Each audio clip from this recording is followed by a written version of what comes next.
18 000 structures du parti pour justifier la fraude électorale. Ça ne passera pas en 2025, M. Inga. Tenez-vous tranquille. Vous allez gagner ce qu'on vous a voté réellement. Il n'y aura plus ça, c'est terminé.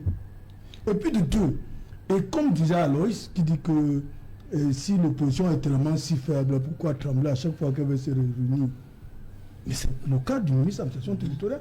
M. Kamto est devenu pour lui, c'est-à-dire qu'il rêve là, nous-mêmes quand il dort chez lui, il rêve Kamto. Quand il se réveille le matin, c'est très grave. Il est devenu, comment je peux même dire, c'est-à-dire qu'il voit Kamto partout. La première fois qu'il convoque une réunion avec les 10 gouverneurs de région, mais la qualité la plus importante, c'est même la vidéo de M. Kamto pour l'admirer. Tellement il est devenu amoureux de M. Kamto. C'est incroyable. Kamto était un leader politique camerounais, qui est un homme connu avant d'être même dans la politique. C'était un professeur agrégé de droit. Et M. Kamto, comme j'ai fait ici mien le propos du professeur Baïbet, qui disait que M. Kamto n'a pas besoin du Cameroun, c'est le Cameroun qui a besoin de M. Kamto. C'est un esprit brillant. Et tellement son esprit est brillant que M. Atanga... Ouais, ça fait peur.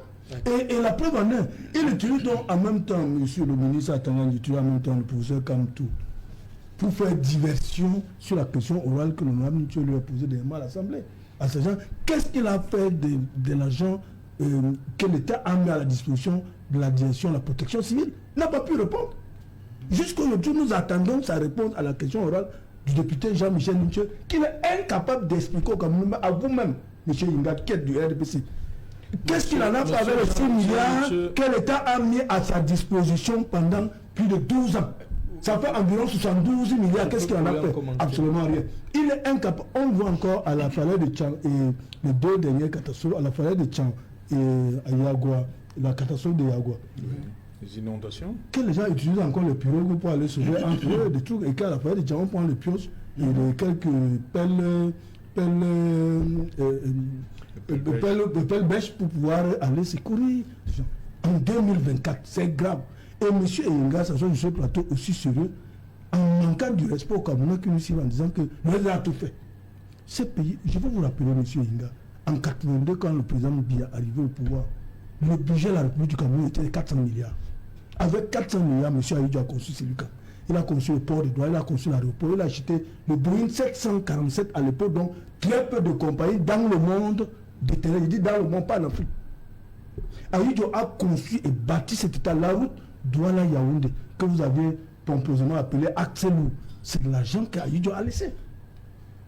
Quand on nous a conçu cette route, a coûté 1 milliard le kilomètre, 245 km à 245 milliards. La même distance Bertoua-Garoua-Boulaye. L'Union européenne a fait l'appel d'offres et a trouvé un prestataire et a payé, ça a coûté d'évaluer en 1992-93, je ne me trompe pas bien, c'était dans les 62 milliards qu'on a conçu cette route Bertoua-Garoua-Boulaye, pratiquement la même distance que la route Douala-Yaoundé. Voilà donc les matières premières évoluent au fil du temps. Je suis en train de vous dire, monsieur Inga, une route qui a été construite en 1984-85 a coûté 245 milliards.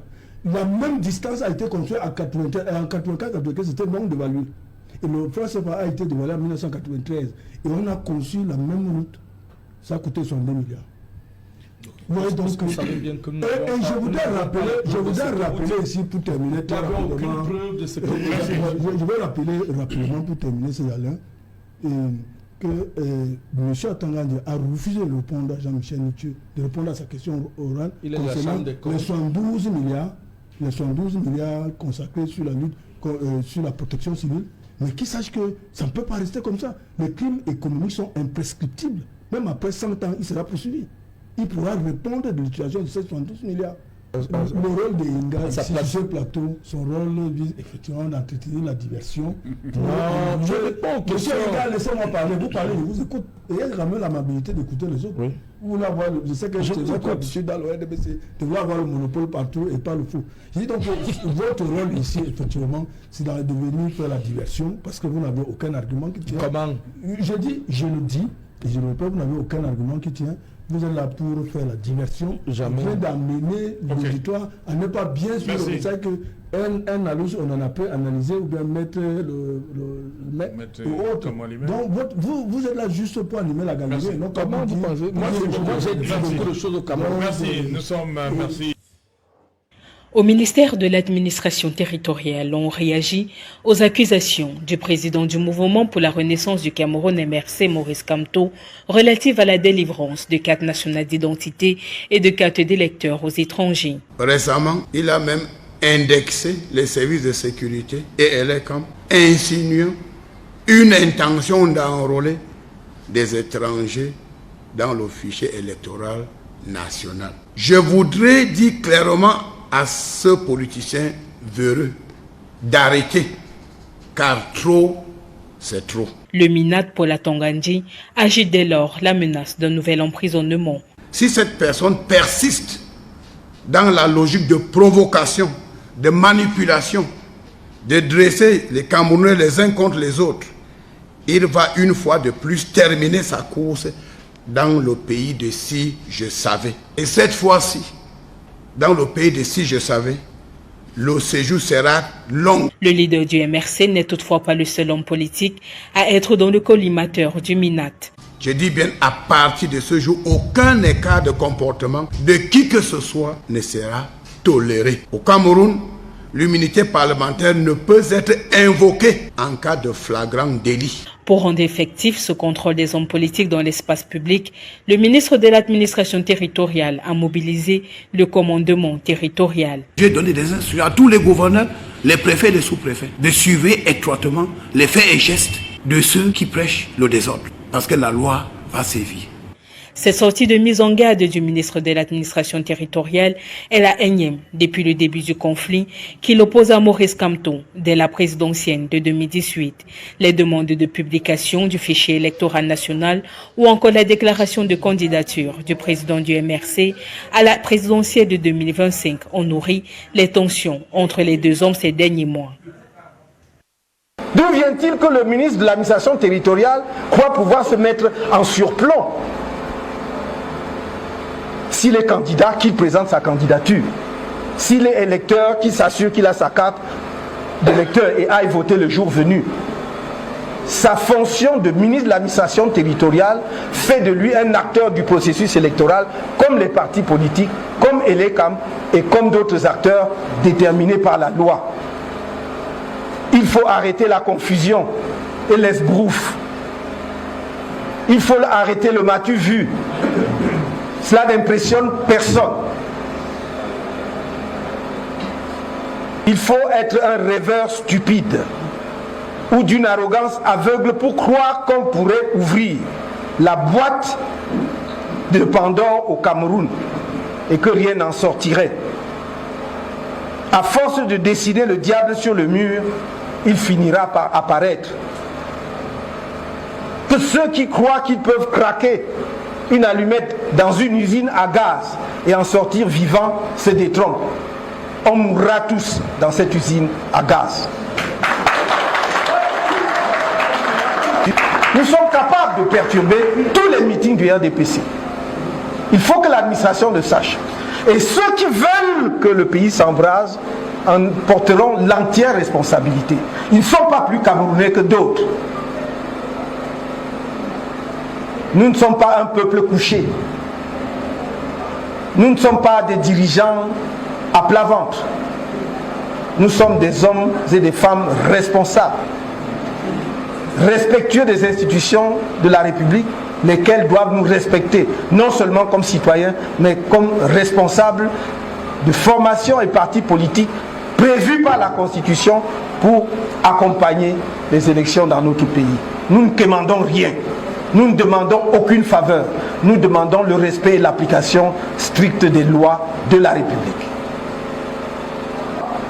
Qu'ils le veuillent ou pas, que cela leur plaise ou pas, ils ne perdent rien pour attendre, car quand viendra le moment de déployer nos activités, je peux les assurer que nous les déploierons. Alors, nous les déploierons, quel que soit ce qu'ils feront. Parce que s'ils veulent justement qu'on passe par des cases, s'ils veulent que l'on passe par les cases que nous voulons à tout prix éviter, que nous essayons d'éviter depuis 10 ans, alors croyez-moi, on ira.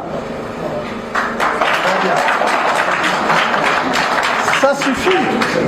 Ça suffit. Il faut respecter le risque d'affrontement. Je dis, ces autorités ne disent pas avec qui il y aurait un risque d'affrontement.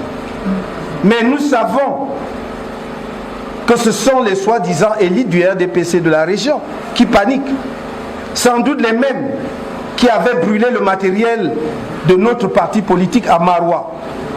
Paille, t-shirt, casquette, écharpe, des hauts dignitaires de la République, si on peut les appeler ainsi. Car il s'agissait pas moins que le président de l'Assemblée nationale, l'actuel ministre de la Santé, le défunt ministre chargé des relations avec le monde islamique et leurs comparses militants du RDPC. Aujourd'hui, ils ne veulent pas que nous organisions un meeting dans notre propre pays. Qui leur a dit que l'extrême nord leur appartenait? Qui leur a dit que l'extrême nord leur appartenait? Que le sud leur appartenait? Qui dit au RDPC que l'ouest ou le littoral ou le centre leur appartient? Ce sont des parties du Cameroun. Ce sont des parties de notre pays. Ce sont des parties de notre nation. Et nous y exercerons nos droits. Qu'ils le veuillent ou pas, que cela leur plaise ou pas. Qu'ont-ils fait pour ce pays, sinon le piller? Qu'ont-ils fait, sinon de mépriser les patriotes? Qu'ont-ils fait? Alors ça suffit. On va s'inscrire. Allons à 2027. Mais je leur dis, n'essayez pas. N'essayez pas.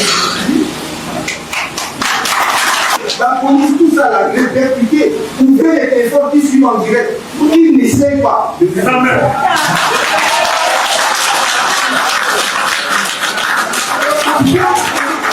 Je vous dis avec le plus grand calme, en 2027, s'ils essaient, ça prendra ce que ça prendra. C'est les survivants arrangeront le pays.